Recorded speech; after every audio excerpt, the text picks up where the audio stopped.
Hey, good morning, guys. It's Donald and Mary, and we're here to bring you your morning weather, water, and trail chat report. And so this morning, this is going to be a quick one. We have a person that called last night or yesterday, and she had an issue. She was heading northbound. We dropped her off at Neal Gap the other day. She was heading back to Indian Graves Gap, and at Chattahoochee Gap, the trail splits there, and it goes up the Jags Gap Trail down to 180 and up Brasstown Bald. She ended up taking the wrong trail, man, and ended up halfway up Brasstown Bald, and Mary ended up talking to her like 1 a.m. or something. And she needed a pickup, man. So Mary's heading out here right after this. Just go and scoop her up. Well, she has to first go over and get her a Pepsi because she said she would. But we had scheduled the 12 p.m. pickup after a horse gap to Springer, but we got a text from her this morning at like 4:30 or 4 a.m. or something saying she had already made it down to 180 where we were going to meet her at 12 p.m. and she was wondering if we could scoop her up. Then we informed her on what we could do. We told her what we could do. And so Mary's going to head out and hook her up. Anyways, and Booger Holler's 3 miles that way, dude, and Brasstown's right over there. But you gotta go that way first, get the soda, and the store has to be open. So, too bad she wouldn't take like a Doritos or I'm going to Circle K. a mineral water. Oh, you're going to Circle K? I'm going to go to Circle K. Oh my gosh! It's like, unless the store down the the Amish yeah, store. that might be open. I don't know if they open at 6 or 7, but I think they might open at 6. So I'll go there. I'll go to one of the places. Well, She asked, I told her I would. So right, that's dude. But okay. it was also a 12 p.m. pickup, so it's a little bit different, man. This is on-demand pickup, so but no big deal. This is what we do. That's right. So, anyways, so we're gonna have to kind of rush through this and get it done, and not rush, but we can't do a bunch of other information and read some articles and talk. So, That's right. anyways, we've already talked enough now. So, go ahead, Mary. Thank you, Donald. Yep. All right. Good morning, everybody. It's 47 degrees in Blairsville right now with some haze. We're looking at a high of 79 degrees today with sunshine. And then tonight, 49 and clear skies. Winds will be 5 to 10 miles per hour today and light and variable tonight. On Blood Mountain today, high of 70, dropping to 66 this afternoon. And it will be sunny with 5 mile per hour winds. So if you're up there today, you'll have a good view. And then 52 for the night, mostly clear, 5 to 10 mile per hour winds. Water is good for the most part on the trail. As you hike north, top off at Hawk Mountain Shelter. That'll get you to Justice Creek, which will be your next water supply. And then Slaughter Creek, before you climb Blood Mountain. It has water. You just have to walk down once the water source divides. You have to walk about 0.6 down, and you will find water there.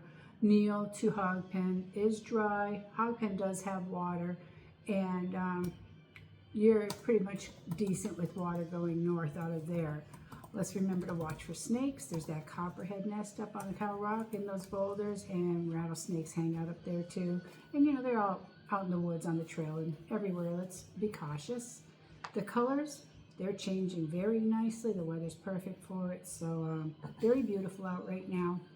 Up in the Great Smoky Mountain National Park, bear closures. Twin Creeks Trail, all shelters are open, and campsites 18, 55, 56, 57, and 82 are closed for bear activity. And then the warnings, campsite 71. Let's make sure we leave no trace, proper storage and disposal of food and any items that have odor. Let's bring it out if we brought it in and leave it cleaner and better than when we first arrived. All right, Donald, that's what we have going on today. All right. I'm going to get ready for my pickup and all of that and continue on with the day. After that, I'm going to go down Horse Gap, get a rider down to Springer. After that, it's all the way up to NOC. Wow, yeah, man. And then continuing definitely. on from there, there's more stuff going on, but that's the beginning of my day. Yeah, and then you stayed down in Atlanta last night. We had a rider. What time was that ride for? 3:30, right? Yeah, I We picked came them at up at 3:30. 3:30. So 3:30 p.m. she met the riders at Neil Gap and got them down to Atlanta Airport, and then she stayed down at Nemo's, and then drove back up at 2:30ish. She got in the car. Well, she drove back up here, and then today she will. We've got multiple rides, but it will end picking up a southbounder at Amicalola State Park that's finishing around 6:30 to 6:45, maybe 7 a.m. You spoke to her, right?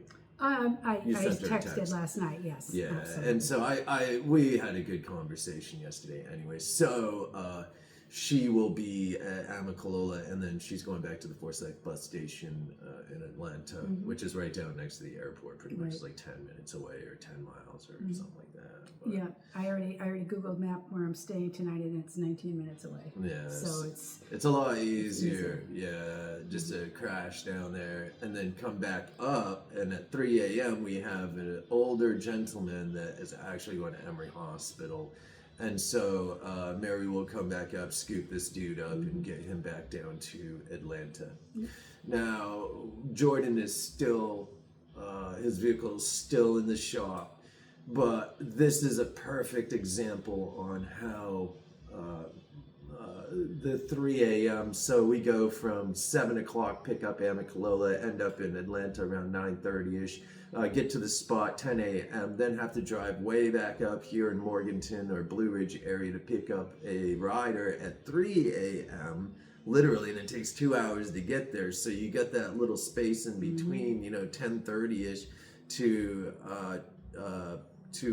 what was the pickup? 2:30, right? 3 a.m. Yes. 3 So you would have to start off at least at 12, so you get 3 hours of sleep. But since Jordan's vehicle's down, he would be picking these rides up, and so instead we're going from one end of the spectrum all the way to the other because the vehicle is down, which can be extremely exhausting. And then it is what it is, man. But It's not anything we haven't done before.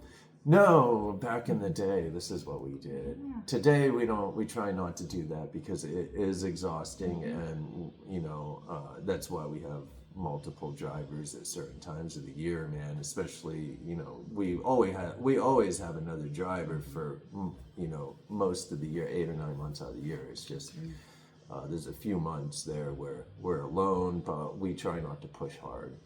So it was unexpected, Jordan's vehicle breaking down again. So, but no big deal, because that's what needs to happen to get that out of the way, man. And now he doesn't have to fix that for another couple 100,000 miles. So That's right. you know what I mean, man. That's the cool thing about it. So you can't really gauge when your stuff is gonna, stuff like that's gonna break. It just happens, man. It's a wear and tear part, man, or a wear and tear item. And this type of wear and tear item just depends on how long, how you've treated your car, man. So it's really, you can't really gauge when to change it. It just happens, and you change it and get back on the road as fast as possible. And so we live up in an area where, the garages, man, are always packed, dudes. So, and plus this week was a holiday weekend, and we're in the Bible Belt, so Sundays for a lot of people, and Saturdays around here, because this is actually Seventh-day Adventist people also live around here. So you got Saturdays and Sundays where the weekends, they used to roll up shop pretty hardcore in Beeville, man, Blairsville, but over the years they've kind of opened up more. There's more people coming in and building businesses, and they understand that weekend is the time to make money. I remember when we first started doing this, the people we knew, they would always be like, you got to go to church on Saturdays and stuff. And it's like, dude, that's our biggest day, man. And at that time, it was, the weekends were big. It was like certain days we would get a lot of business, man. This was back 10 years ago or something. And so, and they would tell us to, you got to take this day down. It's like from Friday till like Saturday night. And I was like, dude, I would never be able to survive. We're just building this business, man. And so I think what happened here, man, is people realize you know, things are happening so fast. You can't just take Saturdays and Sundays off anymore. Those are the big money days. That's how you pay your bills and stuff, man. So, That's right. but a lot of people still follow that, and their garages are shut down, man, on those days. And so, and then we had Indigenous People Day or Columbus Day, whatever you'd like to call it, and that shut down. So, definitely, Jordan's vehicle has taken a week Yes, it has. to get this done, man. And so, well, we're just praying for it to be out today, man, but it'll probably be tomorrow. It's close. Yeah, definitely, It's closer man. than it was last week. Yeah, definitely. And then, you know, it will take some weight off of our shoulders, man, and Mary can stop sleeping in vehicles down in Nemo's driveway, bro. Hey, I'm pretty good at it. I've done it plenty over the years. Oh yeah, man. I mean, we've been doing this for so long, dude. This isn't the first time. But like I said, Mary and I have throttled back, and we don't do that anymore. So it's, you know, this is kind of an emergency type deal. So we have to do it, man, or no one else will. You know what I mean, dudes? Anyways, but all right, let's go ahead and I wanted to read one article real quick, man, because this has to do with a dude that dies after falling on the Billy Goat Trail in Montgomery County.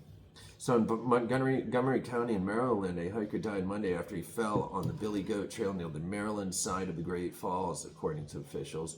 Pete Perringer with the Montgomery County Fire and Rescue Service said crews responded to a trails loop around 12:20 p.m. for the report of someone who was hurt after falling on the rocks. U.S. Park Police identified the hiker who died as a 53-year-old man from West Virginia who worked in Virginia. Perringer told DC News now witnesses at the scene reported seeing the man try to jump or leap between rocks before he fell along an especially difficult part of the trail known as the Traverse. Boat crews came to help the injured hiker while additional responders hiked along the land trail to reach them. Fairfax County medics and USPP helicopter also assisted in the scene. Perringer says about 24 personnel responded between the three agencies. Wow. Right, dude. If you saw this, you guys, man, you'd be like, what? It's actually like Billy Goating it, man, up the side of a cliff. Yeah. And so literally, dude, I see why they call it the Billy Goat Trail. And we've actually read stuff about this trail. That's why I wanted to read it, man. Perringer said the injured hiker would likely be taken by boat to medics who were staged at the Old Anglers Inn boat ramp. However, in an update just after 6:30 p.m., officials said the hiker died from their injuries. He was pronounced dead at the scene. USPP is investigating the circumstances surrounding the hiker's death. The Billy Goat A Trail is part of a C&O Canal National Historical Park, known for its scenic views of the Potomac River and as one of the region's most strenuous and difficult hiking trails. It is difficult to not only treat people there, but also to get them out, said Perringer. The trail is not for everybody, so you should be aware of that. Don't be overconfident. He tells hikers to be sure to have a charged phone, stay aware of your surroundings, and start early before it gets dark. He also recommends taking note of mile markers you might pass along the way to help first responders get to you in an emergency situation. Though parts of the park are closed during the federal government shutdown, law enforcement and local fire crews are still working and responding to calls there. Yeah, definitely not an easy trail by the looks of it, man. Definitely not for people in sandals and looking for a day hike, man. This is going to be something that requires shoes and the right clothing, man, so you can stretch, and the right shoes with Vibram soles, or because obviously you're climbing up these rocks. If it's wet, you need to be able to cling to those rocks, man. So that's too bad, man. All right. So that's going to be it for us today, guys. Did you have anything you wanted to say? No, I'm good. Thank you. All right, sweet guys. If anyone needs anything at all, just give Mary and I a jingle and we're here for you. All right, kids. One love. Peace. Thanks.